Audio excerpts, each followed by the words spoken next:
Comme tout le monde, je serais terrifiée à l'idée qu'on me dise que je vais mourir.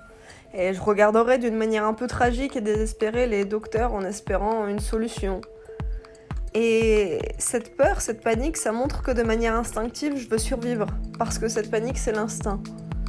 Et quand on y réfléchit, la réalité, elle n'est pas radicalement mauvaise. Que ce soit la maladie ou la mort.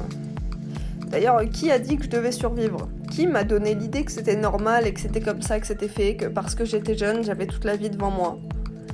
Je dirais même que c'est pas une bonne chose de se dire que les choses vont de soi, et je peux le montrer d'une simple démonstration. Si on croit que les choses vont de soi et qu'il y a une finalité, alors on se surcharge. On se surcharge mentalement, on se donne des buts, on se stresse. En allant plus loin, d'ailleurs, si on pouvait même repousser notre mort, je suis sûre que beaucoup la repousseraient à l'infini. Parce qu'à chaque fois qu'elle se rapproche, beaucoup réalisent que c'est pas comme ça qu'ils voulaient survivre. Par exemple, pourquoi on aurait des enfants ? Parce que les enfants, ça change ton monde de survie. L'idée de passer le flambeau, de donner tes souvenirs, que quelqu'un se rappellera de toi, ne plus se soucier tout le temps et juste pouvoir abandonner. Et c'est marrant de voir comme la nature de l'homme, qui a son envie de continuer de vivre de manière individuelle, la partage avec d'autres individus, eux-mêmes individuels, c'est-à-dire qui ont cette même envie de continuer de vivre de manière individuelle. Et c'est parce que tous ces individus réunis nous donnent la sensation que la vie prend un sens nouveau.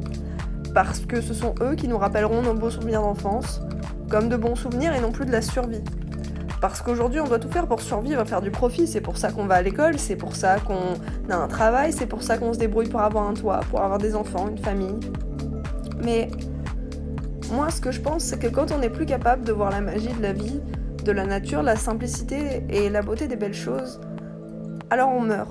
Et on laisse place à quelque chose de nouveau. Et à partir de là, il n'y a pas de raison de repousser la vie indéfiniment. Une fois qu'on a accepté la beauté d'une chose finie. On nous a juste socialement implanté l'idée que la mort était terrifiante, mais que c'est grâce à elle, et grâce à cette fin, que tout devient plus beau et tout a de la valeur.